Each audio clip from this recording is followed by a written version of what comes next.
जय शनिदेव महाराज की। नमस्कार भक्तगणों। मैं आज शनि महाराज की कथा कहने जा रहा हूँ। यह सुनने से 7:30 जो रहती है वो सब खत्म होती है। कई हजारों साल पहले स्वर्ग में 9 ग्रहों के बीच में एक सवाल को छोड़कर झगड़ा होने लगा। ये सवाल था, आखिर कौन सबसे बड़ा कौन है। सारे ग्रह खुद को बड़ा कर रहे थे। होते होते बात इतनी बड़ी हो गई कि सबके बीच लड़ाई होने लगी। तभी इस बात का फैसला करने के लिए सभी ग्रहों ने इंद्रदेव के पास जाने का फैसला लिया। वहां पहुंचकर सबने एक स्वर में उनसे पूछा, आखिर हम सब में से बड़ा कौन है। इस सवाल का जवाब इंद्रराज के पास नहीं था। इस बात को सुनते ही वो परेशान हो गए। साफ शब्दों में इंद्रदेव ने कह दिया कि आपके इस सवाल का जवाब राजा विक्रमादित्य ही दे सकते हैं। हम सबको तुरंत पृथ्वी लोक चलना चाहिए। सबने इंद्रदेव की बात मान ली और सभी एक साथ उज्जैन पहुंच गए। वहां पहुंचकर सारे 9 ग्रहों ने इंद्रदेव से पूछा गया सवाल। इस बार सारे 9 ग्रहों ने इंद्रदेव से पूछा गया सवाल इस बार भी राजा विक्रमादित्य से किया। ऐसा सवाल सुनकर राजा भी हैरान हो गए। उनके मन में हुआ कि हर ग्रह की अपनी एक खासियत है। हर कोई किसी धातु का देव कहलाता है और सबकी शक्ति अलग अलग और प्रभावी है। अगर किसी को बड़ा और किसी को छोटा कह दिया तो बड़ी मुश्किल हो सकती है।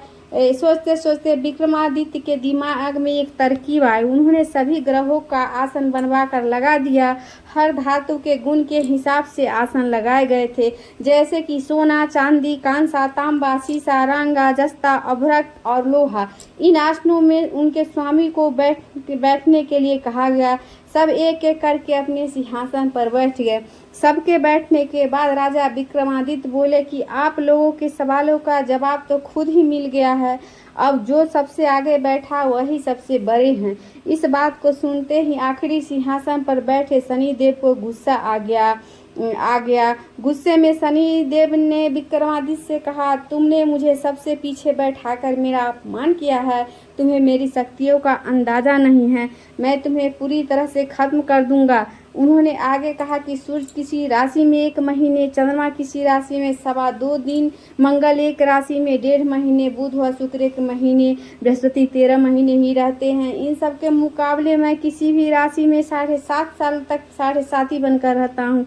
कई देवता मेरे प्रकोप से पीड़ित है। भगवान राम को भी 7.5 का प्रकोप झेलना पड़ा। इसी वजह से वो जंगल गए थे।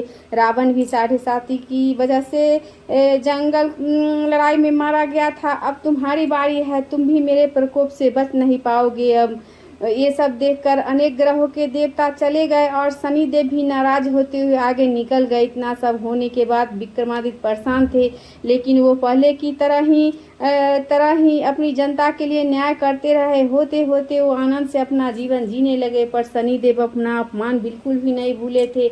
बदला लेने के लिए मन से एक दिन शनिदेव घोड़ा व्यापारी के लिए रूप उज्जैन में पहुंचे। वहां पहुंचते उन्होंने खबर फैला दी कि उनके पास खूब तेज दौड़ने वाले घोड़े हैं। इस खबर के मिलते ही राजा ने घोड़े का ख्याल रखने वाले अश्वपाल को कहा कि जाओ उसके घोड़ा खरीद कर ले आओ। वो गया और देखा कि घोड़े काफी कीमती है। फिर विक्रमादित्य खुद गया और एक ताकतवर घोड़ा पसंद कर लिया। उसके बाद घोड़े की गति देखने के लिए विक्रमादित्य उस घोड़े पर सवार होने लगे। तभी घोड़ा हवा में तेजी से दौड़ा और राजा को जंगल ले जाकर छोड़ दिया।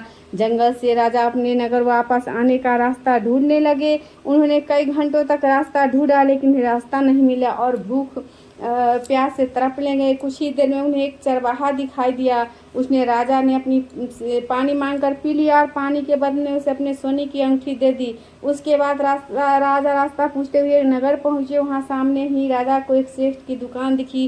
वो कुछ देर के लिए वहां बैठकर उस सेठ से बात करने लगे। उसी वक्त सेठ की दुकान की चीजें बहुत तेजी से बिकने लगी। सेठ को लगा कि राजा उसके लिए भाग्यशाली है, इसलिए उन्हें अपने घर खाना खिलाने को ले गया। घर पहुंचकर सेठ कुछ देर के राजा को एक कमरे में छोड़कर बाहर गया। वहां राजा ने खूंटी पर हीरे का हार लटका हुआ देखा। तभी एक घंटी बजी और देखते ही देखते खूंटी से उस हार को निगल गया। ये सब देखने के बाद राजा हैरान हुए। कुछ देर बाद सेठ वहाँ आया तो उसे वो हार नहीं दिखा। तभी उसे विक्रमादित्य पर हार चोरी करने का शक हुआ। सेठ ने इसकी शिकायत नगस के राजा को कर दी। सैनिक विक्रमादित्य को जंजीर में जकड़ कर उस राज के राजा के पास लेकर गए।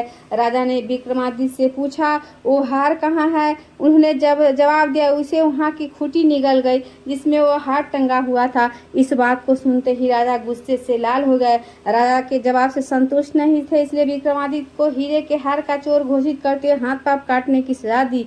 सैनिकों ने राजा को आदेश मानते हुए विक्रमादित्य के हाथ पांव काट कर उसे सड़क पर यूं ही छोड़ दिया। सड़क पर इस तरह पड़े हुए विक्रमादित्य को कई दिन हो गए। एक दिन तेली को उन पर दया आई और उन्हें अपने घर लेकर चला गया। उन्हें बैल हाँकने वाले कोल्हू की जगह काम दिया। अब विक्रमादित्य रोज बैलों को आवाज देकर उन्हें हाँकते थे। रोज बैलों को हाँकने का काम करने पर विक्रमादित्य को बदले में खाना मिलता था। इस तरह होते होते 7.5 साल बीत गए। 7.5 साल बाद जब 7.5 खत्म हुई तो वर्षा ऋतु शुरू हो गई। विक्रमादित्य एक रात बादल और बारिश के राग वाला गाना जोर जोर से गा रहे थे। तभी उस नगर की राजकुमारी पास से होकर गुजर रही थी। उसने वो गाना सुना और दासी को कहा कि पता लगाओ वो कौन है। दासी ने ठीक वैसा किया। कुछ देर बाद लौट कर आए, कहा कि वो एक राजा है जिन्हें हीरे का हार चुराने की सजा के रूप में अपंग कर दिया गया है। राजकुमारी को उसका बादल बारिश के राग वाला गाना खूब पसंद आया। उसने अपंग राजा के साथ शादी करने का फैसला लिया। इस बारे में जब राजकुमारी ने अपने माँ बाप को बताया तो उन्होंने इस रिश्ते से इनकार कर दिया। विक्रमादित्य के संगीत पर मोहित हो उस राजकुमारी ने जिद पकड़ ली कि हम उसी से शादी करेंगे। विक्रमादित्य के संगीत पर मोहित उस में जीत पकड़ ली कि वे शादी करेंगे तो विक्रमादित्य से ही, वरना अपने प्राण त्याग दी। बेटी की जीत के आगे हार कर उन्हें शादी विक्रमादित्य से करवा दी। शादी के बाद राजकुमारी भी विक्रमादित्य के साथ तेली के घर चली गई। विवाह की रात को ही विक्रमादित्य ने सपने में शनिदेव आकर कहा कि अब तो तुम्हें मेरे प्रकोप का पता चल ही गया होगा। अपने दंड की सजा मैंने तुम्हें इस तरह से दे दी।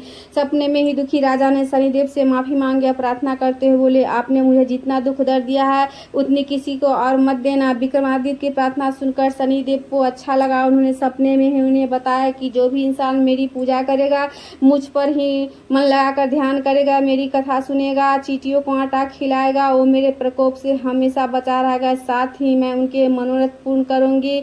सपने में ये सब देखते ही विक्रमादित्य की नींद खुल गया। उनके हाथ पांव भी लौटा। अपंगता से छुटकारा पाकर वो बहुत खुशी हुए। उन्होंने मन ही शनिदेव को धन्यवाद दिया। इसके बाद विक्रमादित्य ने अपनी पत्नी को शनिदेव के प्रकोप की पूरी कहानी सुनाई। तभी सेठ को भी पता चला कि वो अपंग इंसान राजा विक्रमादित्य ने दौड़कर राजा से माफी मांगी। राजा ने भी उसे माफ कर दिया कि उन्हें पता नहीं था कि ये सब कुछ शनिदेव की वजह से हो रहा है। सेठ ने दोबारा विक्रमादित्य को अपने साथ घर ले चलने के लिए कहा। वहाँ पर सब मिलकर खाना खाते समय एक और हार खूंटी से निगल के लिया। इस दृश्य को सबने देखा। कुछ देर बाद सेठ को अपनी करने का पछतावा। उन्होंने अपनी बेटी की शादी विक्रमादित्य से कर दी। विवाह में सेठ ने उन्हें खूब सारे आभूषण दिए। अब राजा विक्रमादित्य अपनी पत्नियों के साथ खुश रहने लगे। बोलो।